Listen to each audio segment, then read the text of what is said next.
కాంగ్రెస్ ఎంపీలు పెట్టిన ఘోరమైన పోస్టులు కలుబూసుకుంటూ ఉన్నారు. నేను సైబర్ సెక్యూరిటీ బ్యూరో, మీరు నిజంగా సైబర్ పెట్రోలింగ్ చేస్తుంటే మీకు బీఆర్ఎస్ సోషల్ మీడియా హ్యాండిల్సే కనిపిస్తున్నాయా? ఇలా రేవంత్ రెడ్డి సైన్యం చూడండి ఎంత ఘోరంగా కేటీఆర్ గారి మీద ఘోరంగా మీమ్స్ తయారు చేసి, అదేవిధంగా కేసీఆర్ గారి మీద ఘోరంగా మీమ్స్ తయారు చేసి, అదేవిధంగా ఇంకా ఘోరమైన విషయాలు ఇంకా చెప్పలేము. కేటీఆర్ గారి మీద తెలంగాణ కాంగ్రెస్ ఆటో రాముడు అని చెప్పి ఒకటి, అదేవిధంగా రేవంత్ సైన్యం, అదేవిధంగా కిరణ్ కుమార్ చామల్ అయిన ఎంపీ ఎంత ఘోరమైన కామెంట్స్ చేస్తున్నారు చూడండి.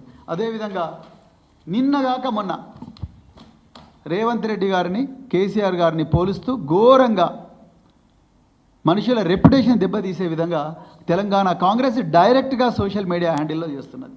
అదేవిధంగా ఈ గౌతమ్ ఇతను ఒక సోషల్ మీడియా యాక్టివిస్ట్, రైతుల బాధలన్నీ, రైతుల కష్టాలు కన్నీళ్ళన్నీ కూడా ప్రజలకు చెప్పే ప్రయత్నం రాజ్యాంగబద్ధంగా ఆర్టికల్ 19 ఇచ్చిన హక్కులతోని ఈయన చెప్తా ఉన్నాడు.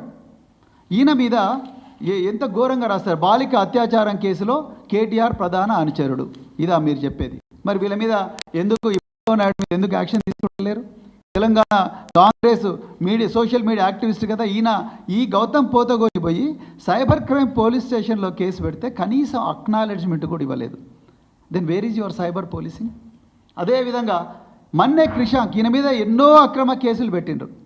ఈయన ఉస్మానియా యూనివర్సిటీలో స్కాలర్, ఎన్నో అక్రమ కేసులు పెట్టిండ్రు. ఈయన మీద ఏమని రాసిండు? పెళ్ళై పిల్లలు ఉన్నారు కదరా బాబు, ఇంత గలీజ్ దందాలు చేస్తే బతికేందుకని వెన్నెల కిషోర్ అని చెప్పేసి అవుతానో రాసిండు. ఈయన కంప్లైంట్ చేస్తే దాని మీద కూడా కేసులు లేదు. అదేవిధంగా కేసీఆర్ గారిని తెలంగాణ రావడంలో అత్యంత కీలకమైన భూమిక పోషించి తెలంగాణకు తొలి ముఖ్యమంత్రి అయిన కేసీఆర్ గారిని ఎంతో ఘోరమైన లాంగ్వేజ్తోని ఈ కాంగ్రెస్ డైరెక్ట్గా సోషల్ మీడియా హ్యాండిల్స్లో చేస్తున్నారు. దెన్ నేను ఇవాళ సైబర్ సెక్యూరిటీ బ్యూరో అధికారులను ఓపెన్గా అడుగుతున్నా, ఎక్కడుంది ఫెయిర్నెస్? మీరు రాశారు ఇవాళ సైబర్ సెక్యూరిటీ బ్యూరో ఉన్నతాధికారి రాశారు, ఏమని రాశారు? Hour machine is to create a secure digital environment through transparent, unbiased and efficient practices supported by cutting edge technology అన్నారు.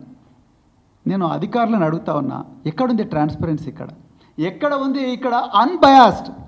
ప్రతి క్షణం కూడా బయాసే ఉన్నది. లేకపోతే ఈ బీజేపీ సోషల్ మీడియా హ్యాండిల్స్ మీద కానీ, కాంగ్రెస్ సోషల్ మీడియా హ్యాండిల్స్ మీద కానీ, అఫీషియల్ సోషల్ మీడియా హ్యాండిల్స్ మీద కానీ ఇంతవరకు ఒక్క కేసు కూడా పెట్టలేదు కదా మీరు.